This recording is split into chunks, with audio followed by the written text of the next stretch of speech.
beaucoup. C'était très touchant. Je vais vous souhaiter la joyeuse Pâques. Joyeuse Pâques. Joyeuse résurrection. Dans le temps de Pâques, on entend souvent parler de Jésus. Hein? On voit des films de Jésus partout.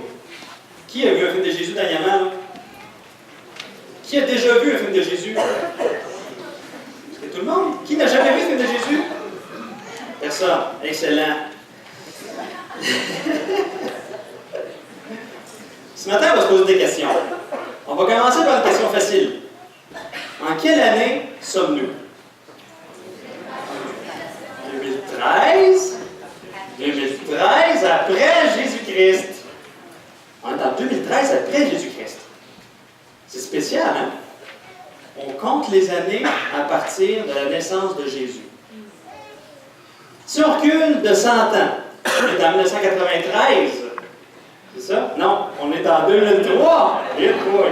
Après Jésus-Christ. J'ai dit 100. J'ai dit 100. Ah non, c'est ça. 100 ans. 1903. 1913.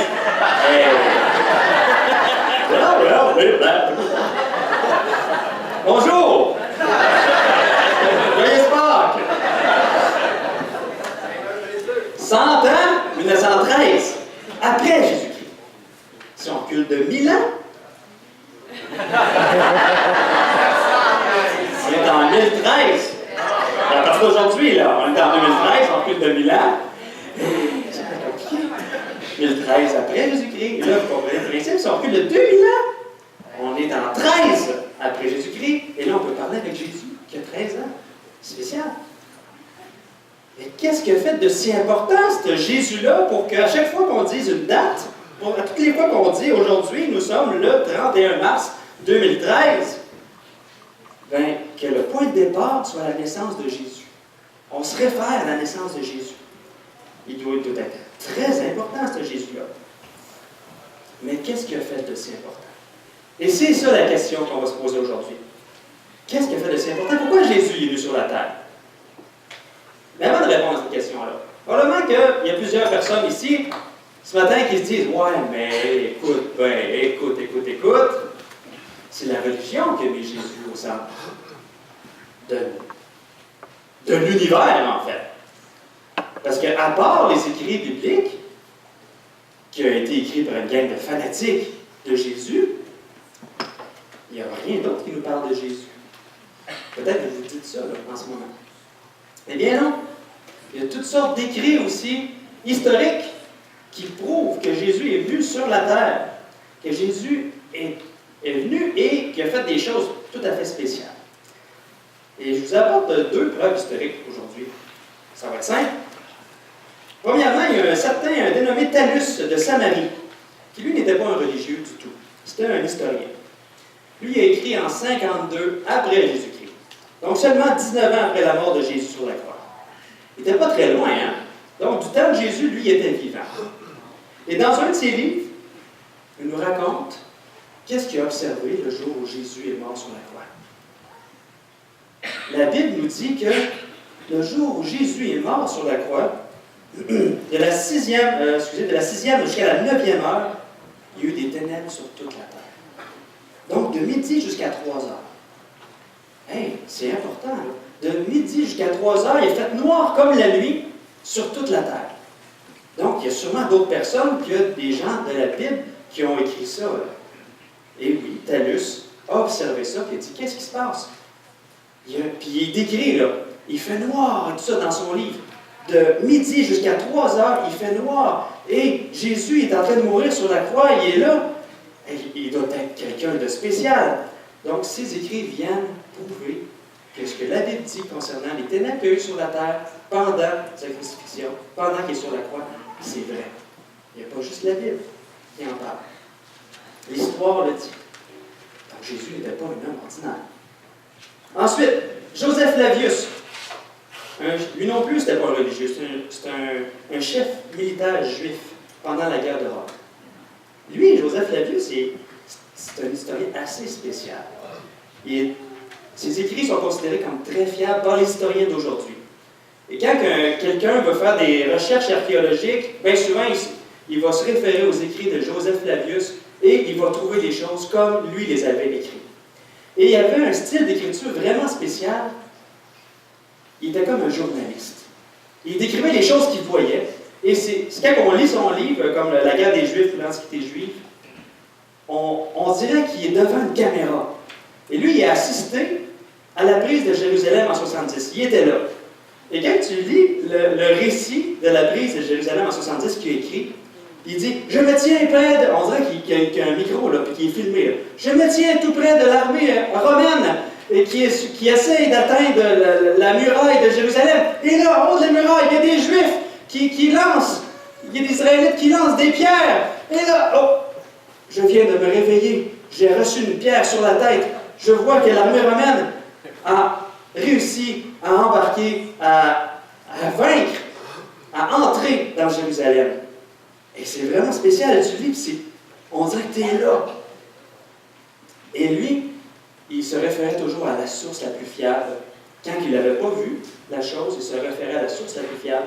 Donc, c'est un historien très fiable. Et lui aussi nous parle de Jésus. Et je vous cite ce qui est écrit dans un de ses livres. Jésus, qui était un homme sage, si toutefois on doit le considérer comme un homme, dans ses œuvres était admirable. Des chefs de notre nation l'ayant accusé devant Pilate. Celui-ci l'a été crucifié. Il leur apparut vivant et ressuscité le 3e jour. C'était connu des gens de l'époque que Jésus avait fait des œuvres admirables. Il a fait des miracles. La Bible dit qu'il a fait toutes sortes de miracles. Qui a été accusé devant Pilate, qui a été crucifié. Puis c'était connu des gens de son époque qui est ressuscité. Hey, c'est merveilleux. Pas juste la Bible qui nous parle de la résurrection de Jésus, mais Joseph Flavius en parle. C'était un fait. Jésus est ressuscité. Merveilleux. Aussi, le grand encyclopédie Larousse nous dit que les historiens sérieux sont unanimes à affirmer sans hésitation que Jésus a bien existé. Donc Jésus a bel et bien existé dans l'histoire. Et il y a des traces dans l'histoire qui nous racontent qu'est-ce qui s'est passé. Qui nous racontent que c'était un homme mystérieux, que c'était peut-être pas un homme, hey! Qui a eu un temps d'obscurité sur la terre pendant la crucifixion, pendant qu'il était sur la croix, et tout ça à l'extérieur de la ville. Et vous ferez des recherches sur Internet, c'est assez spécial. Il y en a un char, et une barge, on dit en bon français. Mais je n'avais pas le temps ce matin d'aller plus loin. Mais encore meilleur que les preuves historiques de la venue de Jésus. Parce que les preuves historiques, ça c'est ce qui s'est passé pendant le temps qu'il était là. Mais encore plus impressionnant, c'est les choses qui parlent de Jésus, mais qui ont été écrites bien avant sa naissance. Et des écrits que c'est prouvé que ça a été écrit des centaines d'années avant la naissance de Jésus et qui sont précis et qui parlent d'événements précis de la vie de Jésus. Ça, c'est spécial. Fait que vous avez tout vu le film de Jésus? Vous vous souvenez que dans le film, là, je vous en dire une couple, là, c'est vraiment intéressant. Là. Ça, c'est le genre de choses que j'aime beaucoup. Là. On voit dans le film de Jésus, puis dans les évangiles, les deux concordent, que Jésus est d'une vierge. Hein? Comment elle s'appelle? Marie. Le fait que Jésus naîtrait d'une vierge a été prédit 700 ans avant la naissance de Jésus par le prophète Ésaïe en ces mots. C'est pourquoi le Seigneur lui-même vous donnera un signe. Voici, la Vierge deviendra enceinte. Elle enfantera un fils, et elle lui donnera le nom d'Emmanuel. C'est exactement ça que l'ange a dit à Marie avant qu'elle tombe enceinte. Il a dit, tu l'appelleras Emmanuel. Son nom sera Emmanuel, qui veut dire Dieu avec nous. 700 ans avant la naissance de Jésus. Vous vous souvenez aussi dans le film, ou dans les évangiles, Jésus arrive à Jérusalem sur un ânon. Et là, les gens l'acclament, ils mettent leurs vêtements sur la route, des branches d'arbres sur la route et tout ça. Et ils crient « Hosanna au fils de David, béni soit celui qui vient au nom du Seigneur. Hosanna dans les lieux très hauts. » Mais ça, Ça avait été prédit 500 ans avant la naissance de Jésus par le prophète Zacharie, en ces mots. Sois transportée d'allégresse, fille de Sion. Pousse des cris de joie, fille de Jérusalem. Hein? Hosanna! Voici ton roi vient à toi. Il est juste et victorieux. Il est humble et monté sur un âne. Sur un âne, le petit d'une ânesse. Ça, c'est fort, hein? 500 ans avant la naissance de Jésus, ça avait été prédit. Et même l'endroit où Jésus allait naître, à Bethléem, on sait qu'il est à Bethléem, 750 ans avant la naissance de Jésus, ça avait été prédit qu'il naîtrait à Bethléem par le prophète Michée. Et toi, Bethléem, Ephrata, petite entre les milliers de Juda, de toi sortira pour moi celui qui dominera sur Israël et dont les activités remontent aux temps anciens, au jour de l'éternité. 750 ans avant la naissance de Jésus. Un autre détail très précis. Qui a trahi Jésus? Judas. Tout le monde sait, hein? Il n'y a personne qui va appeler son enfant Judas, hein? Personne. Judas, vous vous souvenez, dans le film ou dans les évangiles, je me réfère au film parce que vous avez tous vu le film, ou plusieurs films. Judas va voir les souverains sacrificateurs, les principaux et tout ça, les principaux des dirigeants de la religion juive du temps. Et il leur livre Jésus en échange de 30 pièces d'argent. Judas part avec les 30 pièces. Il leur dit, celui que je vais donner, que je vais embrasser, ça va être lui, c'est ici, là. Et là, il fait sa job, il trahit Jésus, il se fait saisir. Judas a toujours les 30 pièces d'argent, il voit qu'est-ce qu'ils font à Jésus. Là, il regrette. Il est saisi de toutes sortes de remords. Il retourne au temple, il va voir les souverains sacrificateurs, les principaux du temple, tout ça.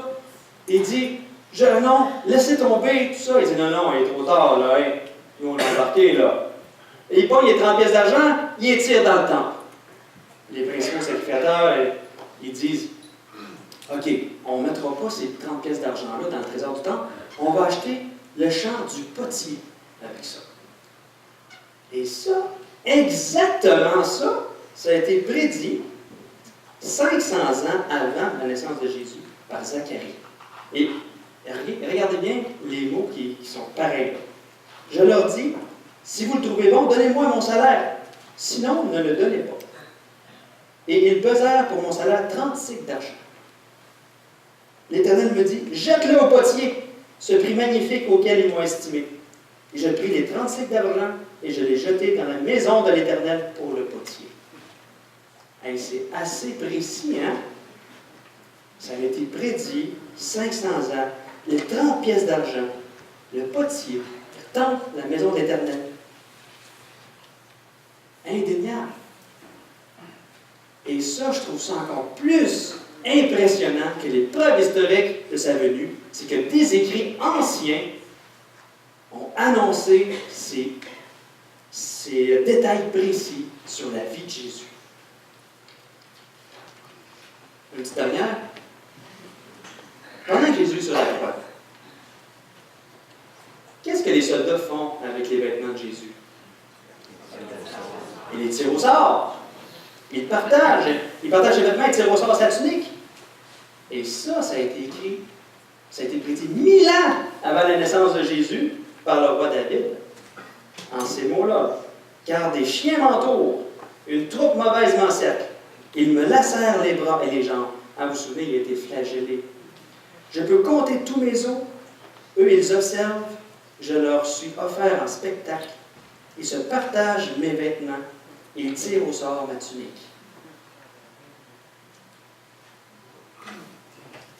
Jésus est le Messie annoncé. Est la personne qui devait venir. Est tellement important. Moi, il n'y a personne qui a prédit le jour de naissance ou l'endroit où je serais né, où j'allais naître, ou les choses que je ferais. Personne qui a prédit ça. Est-ce que vous avez eu des prédictions sur l'endroit de votre naissance et ce que vous feriez? Non? Donc Jésus est très, très, très important. Il est unique. Mais pourquoi? La Bible nous dit dans Actes 4, versets 11 et 12, que Jésus est la pierre rejetée par vous qui bâtissez et qui est devenue la principale de l'angle. Il n'y a de salut en aucun autre nom, car il n'y a sous le ciel aucun autre nom qui ait été donné parmi les hommes par lequel nous devions être sauvés. Il n'y a aucune autre personne qui nous a été donnée par laquelle on peut être sauvé. Ces versets-là disent que Jésus est l'acteur principal d'une mission de sauvetage. Jésus est vraiment l'acteur principal de cette grande mission de sauvetage-là. Puis qui est en détresse? Nous. En détresse de quoi? Nous sauver de quoi? De quoi j'ai besoin d'être sauvé? Mais dès notre naissance, on est atteint d'une maladie incurable qui s'appelle le péché. La Bible nous dit que tous on a péché. Tous on a péché. Si vous avez de la difficulté à le croire, OK? Qui ici a déjà compté un mensonge? Un petit mensonge! Genre là, la première idée qui vient, c'est ta femme vient te voir et dit tu me trouves-tu grosse? Non!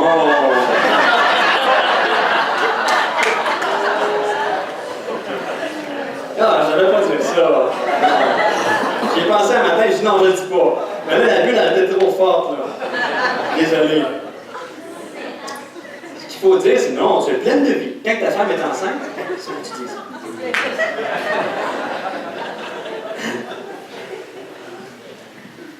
On a tous compté un petit mensonge. Et si on a tous compté un petit mensonge, quel qualificatif nous décrit? On est des menteurs. Oh, le gars d'avant matin nous a dit qu'on était des menteurs. Moi aussi, là.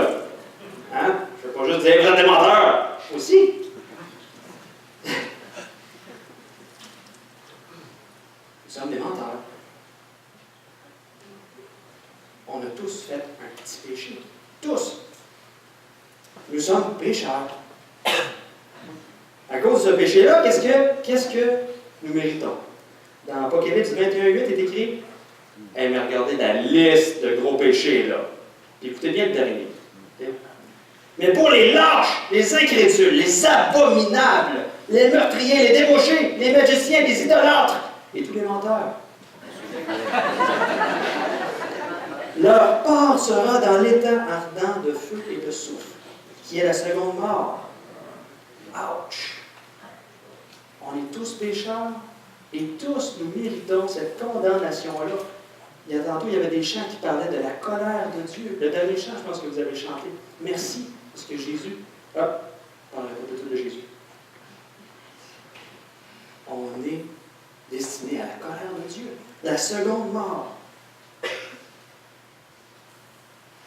Et donc, on a besoin d'être sauvés de cette conséquence-là de notre péché, qui est la mort éternelle. Mais comment? Eh bien, c'est là qu'on voit l'amour de Dieu en action. Et Mme Campbell, elle a dit tantôt, car Dieu a tant aimé le monde qu'il a donné son Fils unique, afin que quiconque croit ne périsse pas, mais qu'il ait la vie éternelle. C'est comme si nous, on se tenait devant le juge. Tu es coupable. Oui. Et là, Jésus à côté arrive et dit, hey, moi là, j'ai le pouvoir de prendre la condamnation à ta place. Est-ce que tu me crois? J'ai deux choix. Dire oui, il prend la condamnation, et c'est lui qui va à la chaise électrique. Et ou non, je ne crois pas que, et c'est moi qui vais à la chaise électrique. Et Jésus, c'est pour ça qu'il est envoyé sur la terre. C'est pour ça que c'est si important de se souvenir aujourd'hui, qu'il non seulement qu'il est mort, mais qu'il est ressuscité. C'est pour ça que dans les temps anciens, il annonçait la venue de Jésus, parce que c'est le libérateur qui, lui, allait subir la condamnation à notre place, subir la colère de Dieu à notre place sur la croix. Jésus a payé la dette de nos péchés sur la croix, et c'est ça qu'il a fait. C'est pour ça que Jésus est venu. Donner sa vie pour que nous puissions vivre éternellement dans le paradis avec Dieu. Là, on voit que Jésus est important pour nous. Et tout ce qu'on a à faire, c'est de croire. Jésus est là, et il dit, « Hey, je te donne ce cadeau-là. Là. Moi, je vais subir la condamnation à ta place. Tu veux-tu le prendre? » Et la foi, c'est quoi? La foi, c'est juste de regarder Jésus qui donne le cadeau, de le prendre pour nous, de se l'approprier. Jésus a subi la condamnation à ma place. Je n'ai pas à subir cette condamnation-là. Merci, Seigneur. Merci pour ce que tu as fait pour nous. Et c'est ça la foi. La foi, c'est de le prendre pour nous. Et c'est ce que Benjamin et Rénan ont fait. C'est ce que Benjamin et Rénan ont fait. Ils ont cru que Jésus était le seul chemin pour obtenir le pardon de Dieu. Pas leurs bonnes actions. Pas les bonnes œuvres pour gagner leur ciel. Parce que, vous êtes-vous déjà posé la question, combien de bonnes œuvres faut que je fasse pour gagner mon ciel? Combien de bonnes œuvres que je vais faire pour dire, oh oui, j'ai gagné mon ciel aujourd'hui. Aujourd'hui, j'ai la certitude que mon ciel est gagné. On va poser la question à l'envers. Comment ça prend de péché pour ne pas rentrer au ciel? Rien qu'un. Et donc, tous on a péché et tous on ne va pas au ciel. C'est seulement Jésus qui lui dit, « Hey, je l'ai gagné pour toi, le ciel. Moi, j'ai été parfait pour toi. Ma justice a été portée à ton compte. Ton compte de moins 10 000 de péché, maintenant est rendu à 0. Et la foi, c'est dire, oui, j'accepte que tu as fait ça pour moi. Et merci. Je te demande pardon pour mes péchés. Est-ce que c'est ça que tu veux, toi aussi? Comme Benjamin et Rénan. Accepter le cadeau que Jésus t'offre. Le pardon de tes péchés. Si c'est ça que tu veux. Tout ce que tu as à faire, c'est, premièrement, Jésus ne peut pas prendre la condamnation de quelqu'un qui n'est pas coupable. Donc, c'est de reconnaître qu'on est coupable. Oui, je suis un menteur, un tricheur, je suis un pécheur. Et je mérite la condamnation. Mais j'accepte, Jésus, ce que tu as fait pour moi. Je le prends pour moi. Je te demande pardon pour mes péchés. Merci pour ton pardon. Et maintenant, je veux vivre pour toi. Et c'est ce qu'aujourd'hui, Benjamin et Rénan nous ont raconté. Ils ont vu leur condamnation, ils ont vu qu'ils étaient pécheurs, ils ont vu qu'ils étaient perdus, et ils ont accepté que Jésus subisse la condamnation à leur place, et ils ont accepté le pardon de Dieu. Et maintenant, ils veulent vivre pour Dieu. C'est ça que tu veux faire aujourd'hui. Tu auras juste à le dire à Dieu, tout simplement. Ce qu'on vient de dire ensemble, là, ce qu'on vient de voir ensemble, fais juste le dire à Dieu. Tout simplement. Et accepte maintenant de vivre pour lui. Parce que là, maintenant, c'est ton sauveur et ton Seigneur, le maître de ta vie. Est-ce que c'est clair? Jésus a donné sa vie pour toi. Qui était là au concert hier soir? C'était Ecclésia, vous avez vu le film de Jésus. Jésus, toutes les souffrances qu'il a subies pour nous. Mais le plus terrible, c'est que Jésus était un avec le Père et que sur la croix, il a subi la séparation d'avec Dieu. Quelque chose qu'il n'avait jamais vécu, une souffrance intérieure immense pour nous, pour subir la colère de Dieu. Et ça, c'est touchant. Il n'y a pas de plus grand amour que de donner sa vie pour ceux qu'on aime. Et Jésus a donné sa vie pour nous. Je voudrais juste prier. Juste pour remercier Jésus d'avoir fait ça. Seigneur Jésus, tu es merveilleux. Tu as donné ta vie pour nous.